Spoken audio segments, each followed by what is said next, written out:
ประวัติย่อของสหายพลเอกคำไต่ ศรีพันดร สหายพลเอกคำไต่ ศรีพันดร เกิดเมื่อวันที่ 8 กุมภาพันธ์ ปี 1924 ที่บ้านหัวโขง ผาดใหญ่ เมืองโขง แขวงศรีทันดร ก็คือแขวงจำปาสักในปัจจุบัน เป็นบุตรของพ่อนีลาไซและแม่สายบัว นีลาไซในครอบครัวชนชั้นชาวนากลาง มีอ้ายเอื้อน้องรวมกัน 6 คน เวลาอายุ 7 ปี ได้ขึ้นมาอยู่เวียงจันทน์น้ำพ่อเฒ่ามหาแก้ว และได้เข้าเรียนอยู่ชั้นประถม หลังจากนั้นก็สอบเสงเข้าเรียน มัธยม ปาวี ซึ่งเป็นโรงเรียนมัธยมแห่งเดียวอยู่ประเทศลาวในสมัยนั้น ท้ายปี 1941 ประธานคำไต่ ศรีพันดร ได้ตัดสินใจออกจากโรงเรียนแล้วเสงเข้าเฮ็ดเวียกอยู่แขนงไปรษณีย์หลังจากนั้นได้ไปเรียนต่อวิชาเฉพาะ 2 ปีอยู่ไซงอน ภาคใต้เวียดนาม นครโฮจิมินห์ในปัจจุบัน ปี 1944 ประธานคำไต่ ศรีพันดร ได้รับการแต่งตั้งเป็นนายสาย และได้ไปประจำการอยู่แขวงพงสาลี ปี 1946 ประธานคำไต่ ศรีพันดร ได้ไปเป็นหัวหน้าไปรษณีย์อยู่เมืองปากเซ แขวงจำปาสัก ปี 1947 หาปี 1948 เป็นนายทหารประจำเสนาธิการเขตใต้อยู่ชายแดนลาวไทย ปี 1948 หาปี 1950 เป็นผู้แทนรัฐบาลลาวอิสระประจำเขตใต้และรับผิดชอบก่อตั้งที่มั่นการปฏิวัติอยู่เขตใต้ ปี 1950 ถึงปี 1952 เป็นกรรมการศูนย์กลางแนวลาวอิสระ ปี 1952 หาปี 1955 เป็นประธานคณะกรรมการเขต ทั้งรับผิดชอบการทหารเขตกลาง ปี 1953 ได้เข้าเป็นสมาชิกพรรคคอมมิวนิสต์อินโดจีน ปี 1955 หาปี 1956 เป็นเสนาธิการกองทัพฝ่ายประเทศลาว ปี 1957 ถึงปี 1959 เป็นกรรมการศูนย์กลางพรรค เป็นหัวหน้าห้องว่าการศูนย์กลางพรรค ปี 1959 หาปี 1960 เป็นกรรมการศูนย์กลางพรรค เฮ็ดหน้าที่โฆษณาอบรมและรับผิดชอบอยู่วิทยุกระจายเสียงของศูนย์กลางพรรคฝ่ายประเทศลาว ปี 1960 หาปี 1961 เป็นกรรมการศูนย์กลางพรรค รับผิดชอบเวียกงานการทหาร เป็นผู้บัญชาการสูงสุดกองทัพฝ่ายประเทศลาว ปี 1972 กองประชุมใหญ่ครั้งที่ 2 ของพรรค ได้รับเลือกตั้งเป็นกรรมการกรมการเมืองศูนย์กลางพรรค เป็นผู้บัญชาการสูงสุดกองทัพปลดปล่อยประชาชนลาว ปี 1975 ภายหลังยึดอำนาจการปกครองในทั่วประเทศ ได้รับการแต่งตั้งเป็นรองประธานสภารัฐมนตรี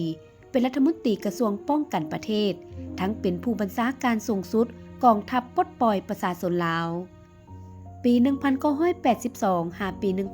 1986 กองประชุมใหญ่ผู้แทนทั่วประเทศครั้งที่ 3 ของพรรค ได้รับการเลือกตั้งเป็นกรรมการกรมการเมืองศูนย์กลางพรรค เลขาธิการศูนย์กลางพรรค เป็นรัฐมนตรีกระทรวงป้องกันประเทศ และเป็นผู้บัญชาการสูงสุดกองทัพประชาชนลาว ปี 1986 หาปี 1991 กองประชุมใหญ่ผู้แทนทั่วประเทศครั้งที่ 4 ของพรรค ได้รับการเลือกตั้งเป็น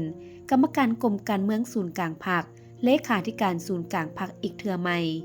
ทั้งรับผิดชอบเป็นรัฐมนตรีกระทรวงป้องกันประเทศ และเป็นผู้บัญชาการสูงสุดกองทัพประชาชนลาว ปี 1991 กองประชุมใหญ่ครั้งที่ 5 ของพรรค สหายได้ถูกเลือกตั้งเป็นกรรมการกรมการเมืองศูนย์กลางพรรค และเป็นรองนายกรัฐมนตรี รัฐมนตรีกระทรวงป้องกันประเทศ ทั้งเป็นผู้บัญชาการสูงสุดกองทัพประชาชนลาว วันที่ 15 สิงหาคม ปี 1991 กองประชุมเทื่อที่ 6 ของสภาประชาชนสูงสุดสุดที่ 2 ได้แต่งตั้งสหายเป็นนายกรัฐมนตรีแห่งสาธารณรัฐประชาธิปไตยประชาชนลาว วันที่ 24 พฤศจิกายน ปี 1992 กองประชุมครบคณะครั้งพิเศษของคณะบริหารงานศูนย์กลางพรรคสมัยที่ 5 สหายได้ถึกเลือกตั้งเป็นประธานคณะบริหารงานศูนย์กลางพรรคและทั้งเป็นนายกรัฐมนตรีปี 1996 กองประชุมใหญ่ผู้แทนทั่วประเทศครั้งที่ 6 ของพรรคได้ถึกเลือกตั้งเป็นประธานคณะบริหารงานศูนย์กลางพรรคปี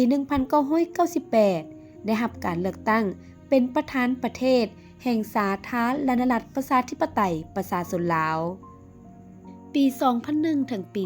2006 กองประชุมใหญ่ผู้แทนทั่วประเทศครั้งที่ 7 ของพรรคได้ถูกเลือกตั้งเป็นประธานคณะบริหารงานศูนย์กลางพรรค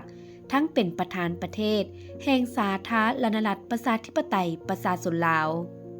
ปี 2006 ย้อนอายุเกษียณสูงเพิ่นจึงเสนอพรรคหับบำนาญสหายพลเอกคำไต่ศรีพันดรแม่นนักปฏิวัติที่มีการเคลื่อนไหวอันโดดเด่นของพรรคเฮาซึ่งตลอดระยะผ่านมาเพิ่นได้ประกอบส่วนอย่างใหญ่หลวงมีลักษณะรอบด้านเข้าในการจัดตั้งนำพาภารกิจปฏิวัติของพรรคและประชาชนเฮา